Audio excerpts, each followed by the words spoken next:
Darius the Great, 9 Facts about the King of Kings. Darius the Great is one of the most famous kings of the Achaemenid Empire. He conquered new lands and overhauled Persia's infrastructure and economy, ushering in a golden age. A mighty leader and administrative genius, Darius the Great ruled the Achaemenid Empire at the height of its powers. Stretching from the Balkans in the west to the Indus Valley in the east, Persia was the largest empire the ancient world had ever seen. Darius was the architect of a mighty civilization, building great palaces and constructing the impressive royal road. He revolutionized the economy, unified currency and measurement across the empire, and overhauled the legal system. Here are 9 facts about this brilliant king of kings. 9. Darius the Great boasted royal heritage. Darius the Great was the eldest son of Hystaspes and was born in 550 BC. A general and member of the royal court, Hystaspes was also the satrap of Bactria under Cyrus the Great and his son Cambyses. Darius was known to Cyrus who, according to legend, had a dream shortly before his death in 530 BC. He saw a vision of Darius ruling the world and feared that the young nobleman had ambitions to seize the throne. He sent Hystaspes back to Persia to keep a close eye on his son. However, Darius served loyally and even became the personal spear carrier of Cambyses. When Cambyses ascended to the throne after Cyrus' death, Darius accompanied him to Egypt. Later, Darius claims that his family could trace their lineage back to Achaemenes, the founder of the Achaemenid dynasty. Darius was a cousin of Cambyses, which he believed legitimized his bid for the throne. 8. His rise to power was controversial. Darius the Great's account of how he came to the throne has been a controversial topic of debate. According to the Behistun inscription, a revolt broke out while Cambyses and Darius were in Egypt. A usurper called ᴍᴜᴜ tricked the Persian people into declaring him as their leader. Darius claims that ᴍᴜᴜ impersonated Bardia, who was Cyrus' younger son and brother to Cambyses. Darius then says that Cambyses had secretly murdered Bardia and hid this from the people. Cambyses hurried back to Persia to counter the revolt, but on the journey, he suffered a wound after falling off his horse. The wound became infected and killed him. Darius and 6 other Persian nobles then formed an alliance to overthrow Bardia. They traveled to Media and assassinated the usurper. It's unclear whether their victim really was an impostor, or was in fact the real Bardia. 7. He cheated in a contest for the throne. After overthrowing Bardia, the conspirators gathered to decide who would be king and how to proceed with ruling the empire. While some advocated an oligarchy or a republic, Darius pushed for a monarchy and won his conspirators over. To choose the new king, they all agreed to a contest. At dawn the next morning, each man would sit on his horse. Whoever's horse neighed first when the sun rose would take the throne.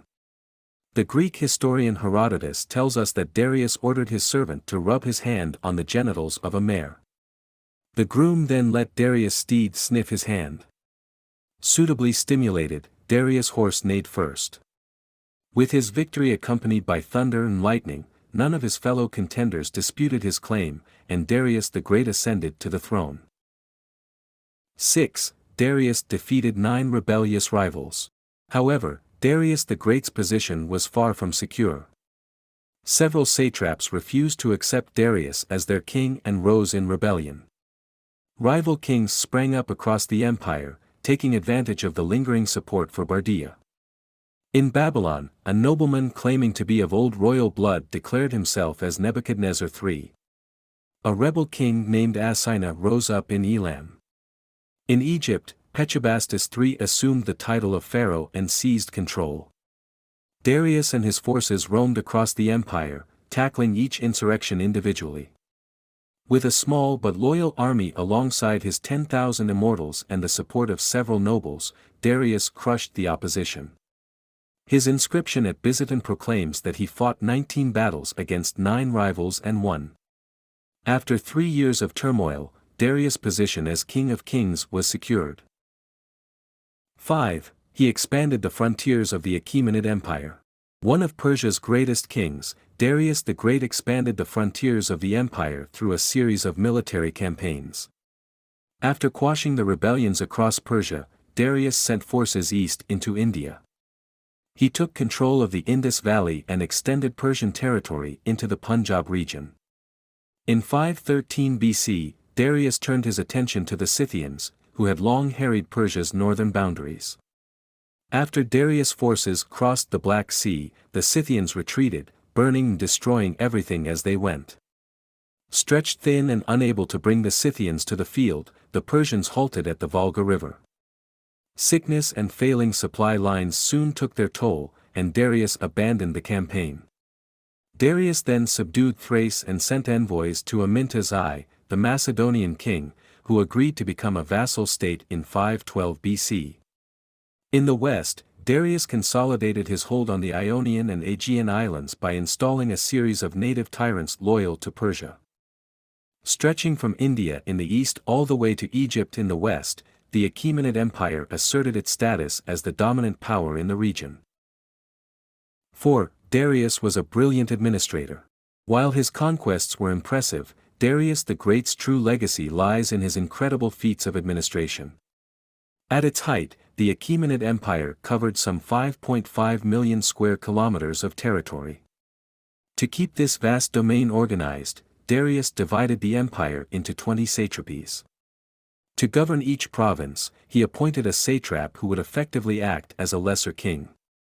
Darius and his officials set fixed annual tributes unique to each satrapy, reforming the taxation system that had been in place under Cyrus. Darius then set about improving the economy. He introduced a universal coinage, the daric, which was minted in both gold and silver. The core design showing the king running in a pinwheel fashion remained largely unchanged for the 185 years during which the darics circulated. Darics were easy to exchange and had a uniform value. This made it easier to collect tax revenues on things like livestock and land. Darius used this surge of wealth to fund his ambitious building projects. He also standardized weights and measures across the empire. Darius also overhauled the existing legal system, creating a new universal code of laws. Darius removed existing native officials and appointed his own trusted judges to enforce the new laws. Across the empire, agents known as the king's eyes and ears kept a close watch on his subjects, rooting out dissent. 3. He built mighty palaces and royal roads. To keep the Achaemenid Empire running efficiently, Darius the Great built on Persia's existing infrastructure. Perhaps the most impressive of these projects was the Royal Road. This mighty route spanned almost 1,700 miles from Susa, the empire's administrative capital, to Sardis in Asia Minor. A network of stations was set up at intervals of a day's ride along the route. Each station kept a fresh messenger and horse ready at all times, allowing important messages to quickly travel throughout the empire. At Susa, Darius built a new palace complex in the north of the city. On the foundation inscriptions of the palace, Darius boasts that the materials and craftsmen used came from all four corners of the empire. Bricks came from Babylon, cedar wood from Lebanon, while gold came from Sardis and Bactria. Silver and ebony from Egypt and ivory from Nubia added to the grandeur. Susa reportedly became Darius' favorite royal retreat. Darius also began construction on a mighty new royal center at Persepolis, a monument to the glory of his empire. Bas-reliefs covering the walls of the Apadana, audience hall, depict delegations from across the empire bringing gifts to the king. 2. He preached religious tolerance across the empire. One of Cyrus the Great's most enduring legacies was establishing a culture of religious tolerance across the empire. Conquered lands were allowed to retain their native religions, as long as they remained docile under Persian rule. This remarkable tolerance continued under Darius. Honoring an earlier decree by Cyrus, in 519 BC Darius granted the Jews permission to rebuild the Temple of Jerusalem. In Egypt, Darius built and restored several cult temples, and consulted with the priesthood when codifying Egyptian laws.